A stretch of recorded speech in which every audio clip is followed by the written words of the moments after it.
Can the RTX 5080 deliver a pleasant ray tracing experience in the latest games when paired with a 4K monitor? Let's find out. To test this, I paired the MSI Supreme version of the RTX 5080 with the Ryzen 7 9800X3D CPU as part of the Be Quiet PC build powered by MSI, and we'll be experiencing the games today on one of the best monitors for the job. This is the MSI 272URX 240Hz 4K QD OLED monitor. If you're interested in any of the products featured in this video, you can find them on Amazon at the links in the description below. Just got that new monitor or graphics card? Don't let the short 1 meter cable in the box hold you back. Upgrade to the Silkland DisplayPort 2.1 VESA certified cable. A full 2 meters of freedom so you can set up your dream gaming or workstation layout without compromise. Experience stunning 8K visuals or 4K at high refresh rates with up to 80 gigabits per second bandwidth. It's built to harness every bit of performance your new gear delivers, from silky smooth gaming to crystal clear video editing. The braided design and advanced shielding ensure long-lasting durability and rock-solid signal stability. Don't settle for cramped connections. Choose Silkland DisplayPort 2.1 cable for the ideal link between your powerful new monitor and graphics card. Purchase it now at the link in the description below. Let's begin with the most recent release, Assassin's Creed Shadows. Field of view is set to 100, we are at 4K resolution, native, no frame generation, no motion blur, ray tracing is absolutely maxed out, both diffuse and specular are turned on, which means that we are getting ray traced shadows and lighting as well as reflections. And the graphics quality is set to the absolute highest, ultra high. As you can see, everything is maxed out. Everything. Unfortunately, it looks like the 60 FPS experience at native 4K resolution is not possible in the latest games, even without path tracing. Yeah, as you can see, we're getting 30 plus FPS. And even though native DLAA looks absolutely phenomenal, this is not the way to play this game. We just have to improve that FPS for a smoother experience. First thing I prefer tweaking is upscaling. Let's go ahead and enable DLSS quality mode. There we go. It's on. This is better, but we're still not quite there in terms of performance, because we are getting dips below 50, and that is not nice. Oh, look at that. What is that? A squirrel? Wow, okay. Look at that thing go. Yeah, I still have a lot to explore in this game. I've only just started it. I like it so far, but I hear that there are some dark patterns at work further down the line, making you either grind or spend money on microtransactions, which I'm not a fan of. Enabling frame generation when you have dips below 50 FPS isn't really ideal, but I think it's still worth exploring just to see how I feel. Will it feel horrible or no? Let's see. Let's turn it on. Frame generation enabled. Ignore the 1% low as well as this data right here. Frame generation always breaks my FPS counter like that, so yeah, I can tell you now this is a smooth experience, so ignore that completely. When it comes to the FPS smoothness, yes, it is quite nice. And as for the controls responsiveness, I think it's okay. I mean, it's right on the edge there, okay? I think that a lot of people will find this experience acceptable and enjoyable. So, this is one of the configurations that you might want to use if you decide to go with the RTX 5080 for your 4K ray tracing gaming PC build. We could approach this from a different angle. Let's turn off frame generation once more and lower the upscaling quality. Let's go for the DLSS Balanced mode. Even DLSS Balanced mode is not enough to get us to that 60 FPS target, but at least now we're staying well above 50 FPS at all times. So that's not bad actually. Oh, I've seen 49 FPS. That is, I did not expect this at all. I thought that would have at least 60 FPS using DLSS Balanced, but no. That's not the case, unfortunately. So, I think we'll have to go and lower that resolution upscaling even further. I don't really want to do this because this game looks so beautiful, and when you stop to appreciate the landscapes, it really helps if you have a good, sharp image quality, which is delivered only by using higher upscaling qualities or native DLAA. But we gotta do what we gotta do. Let's go ahead and enable that DLSS Performance mode. Yeah, and only now we are seeing 60-ish FPS pretty consistently. So it looks like Ubisoft really wanted to target DLSS Performance mode with maxed out settings on the RTX 5080. But we still get dips to 52, 53 FPS. Oh my, 49. This game. It's not the best running game I've seen lately, but it could be worse. At least the frame rate is somewhat stable and smooth. There are some spikes every now and then, but yeah, in general, the gameplay feels smooth enough to enjoy.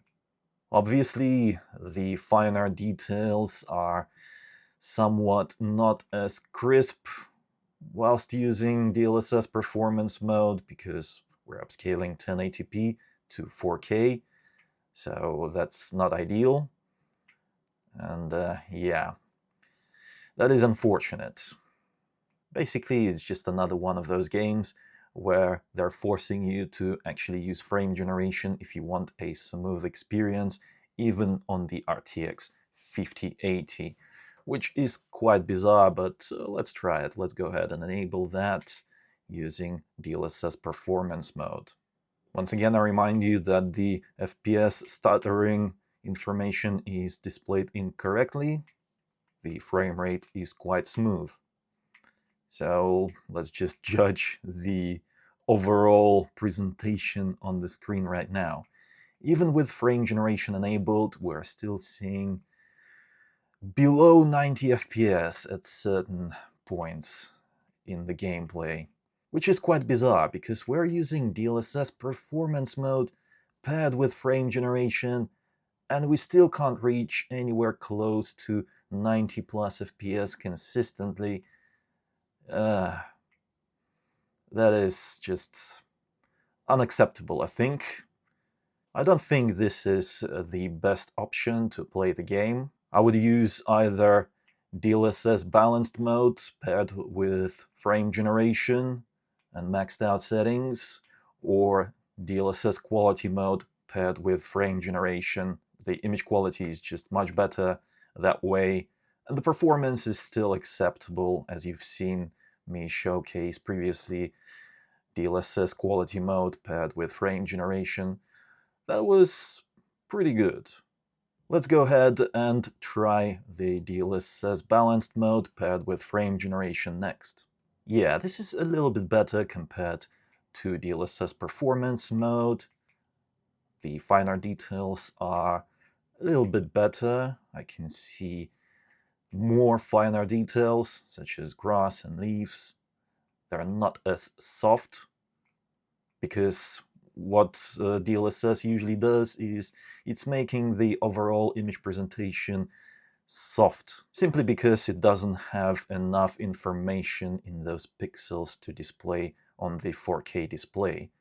It is obvious that we can't get a 60 plus FPS experience using maxed out graphics settings, so let's approach it from a different angle and actually lower the graphics quality just by one level to very high, and we'll turn off frame generation, and we'll set the DLSS quality to native anti-aliasing, which means that we are at native resolution using DLAA. The performance is slightly better than what we had with maxed out graphics quality, but we're still below 40 FPS at native resolution. However, that makes me hopeful that we will be able to achieve a 60 plus FPS experience using DLSS resolution upscaling. Let's try DLSS quality mode. Yes, take a look at that. We're close to 60 FPS using DLSS quality mode. And very high graphics quality preset still looks very nice indeed in this game. Although it is kind of bizarre that we have to use lower graphics quality on the RTX 5080 GPU, which is a high-end graphics card that is usually associated with maxing out all of the graphics settings. Yeah, not anymore, not in 2025. But this is already pretty good. Take a look at this. We're getting well above 50 FPS consistently, so if you wanted to preserve that image quality the best you can, we could just leave it like this and enable frame generation on top of this to make the frame rate smoother. Let's go ahead and do that now. Frame generation enabled. Now we're getting 90 plus FPS consistently. The image looks good. The frame rate fluidity is very nice indeed. The controls feel very responsive. Yes, rapid camera pans. Haha. This feels good, actually. I think this is the way to go if you enjoy a more fluid, more smooth experience. But, running at maximum quality with DLSS set to balanced and frame generation enabled, that was pretty good as well. So you have options. You definitely have options when you have a high-end graphics card like the RTX 5080.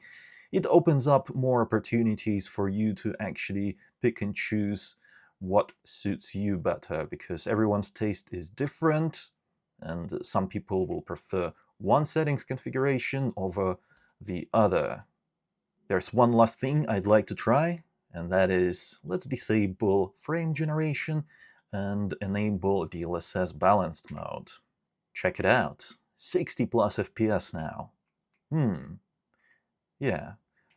With this kind of settings configuration, you don't even need frame generation to smooth the frame rate, because it is smooth enough. With 60 plus FPS, this game feels good. Of course, I would like to see a better performance, and hopefully Ubisoft will continue improving performance with future patches. But as it stands right now, the RTX 5080 is actually able to deliver a pleasant experience in this game.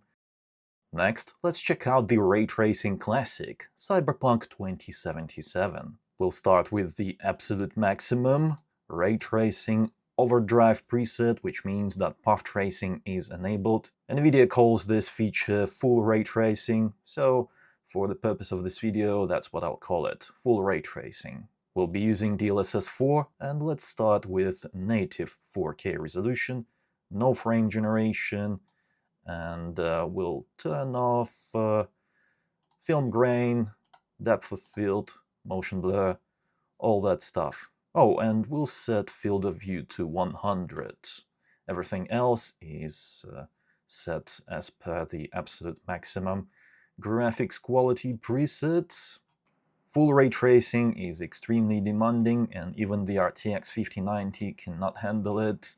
So it's no surprise that we're seeing around 20 FPS on the RTX 5080 in this game at native 4K resolution. But let's see if we can get a playable experience using DLSS resolution upscaling. Let's go ahead and select the quality mode first. That's not quite enough because we're still at 30 plus FPS, and while you can kind of see what the full ray tracing is all about in this game, it's not a pleasant experience at all if you want to play this game properly. Yeah, this is not the way to go. Let's go ahead and speedrun this thing. I'll select DLSS Performance mode right away. And this is actually somewhat pleasant. Take a look at that. We're getting close to 60 FPS, 50 plus in some scenes, but we are very close to that 60 FPS experience in general. This is actually quite viable, I think. Yeah. I could play this game like this. But still, using DLSS Performance mode, even though this is the new and improved DLSS 4, yeah, once you've tried native resolution at 4K or even DLSS 4 quality mode, DLSS Performance just doesn't feel the same. You don't even have to compare it side by side. Simply by switching DLSS quality to DLSS Performance, you'll notice the difference. That is unfortunate. But if you want to experience full ray tracing in Cyberpunk, then you can actually kind of do it using DLSS Performance mode.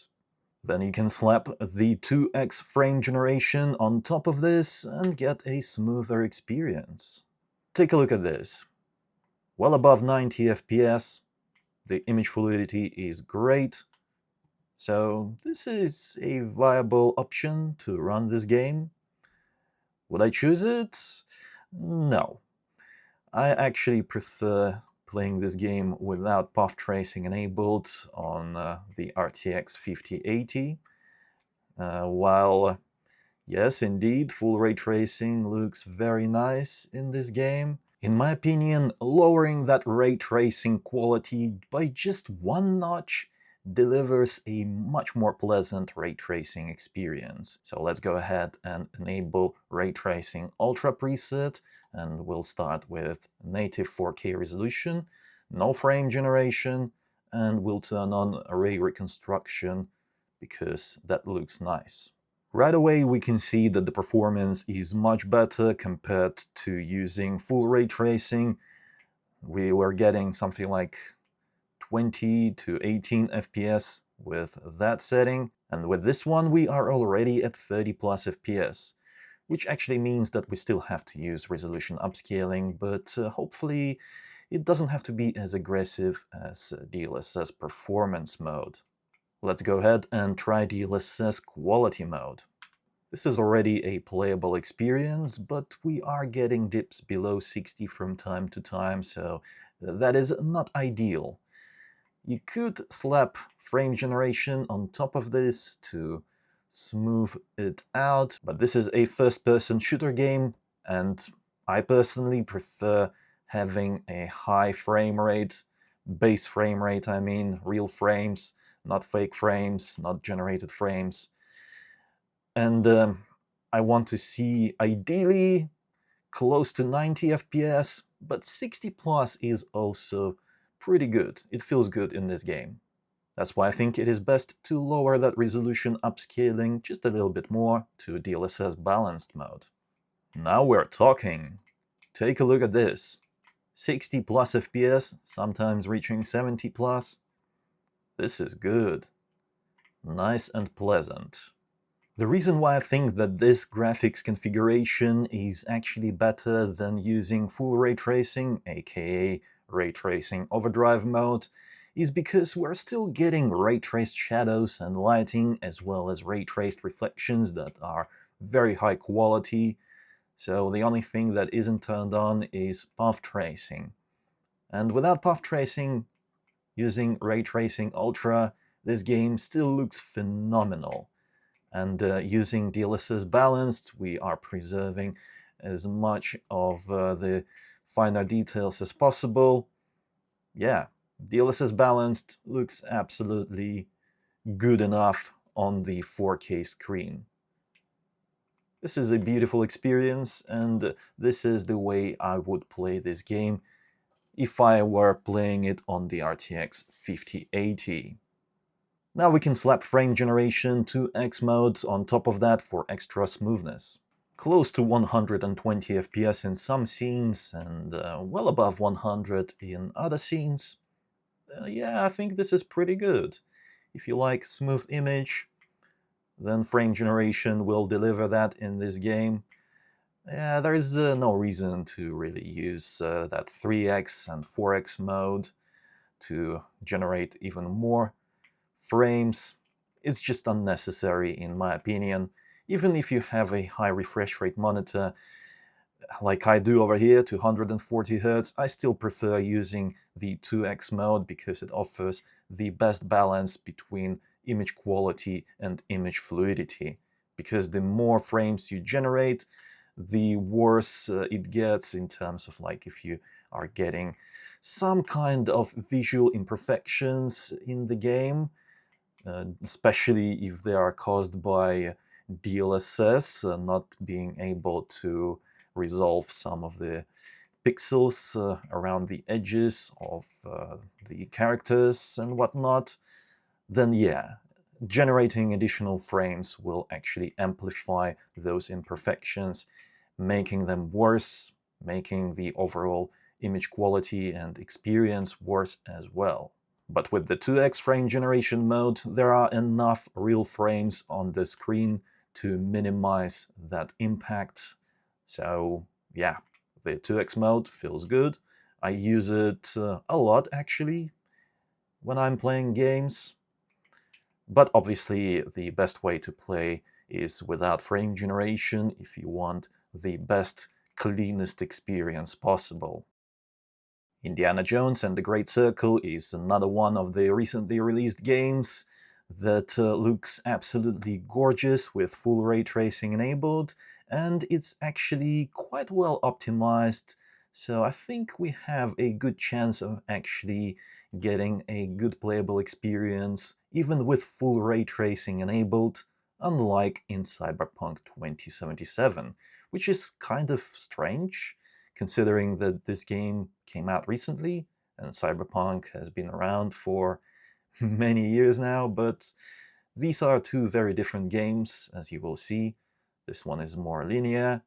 Cyberpunk is open world, which is always much more difficult to render for any GPU because there's just more stuff on the screen. We are at 4K resolution using the absolute highest graphics quality preset, Supreme, and maxed out ray tracing as well, full ray tracing enabled, native resolution using NVIDIA DLAA. In one of the most demanding levels in the game, the jungle, we're getting close to 40 FPS.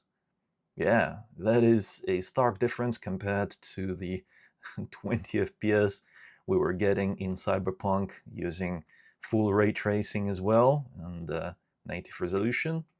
Yeah, that's why I told you that we actually have a pretty good chance of running this game at reasonable frame rates and a reasonable quality as well.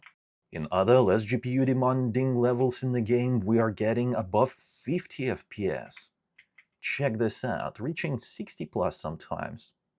Okay, maxed out settings, completely, native resolution, 4K. Okay, I see you.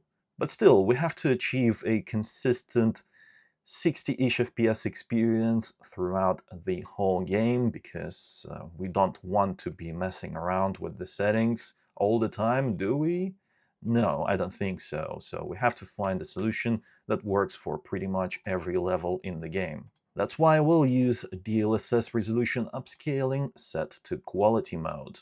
In the museum area, we are actually getting 100 FPS in certain scenes and 90 plus in other scenes.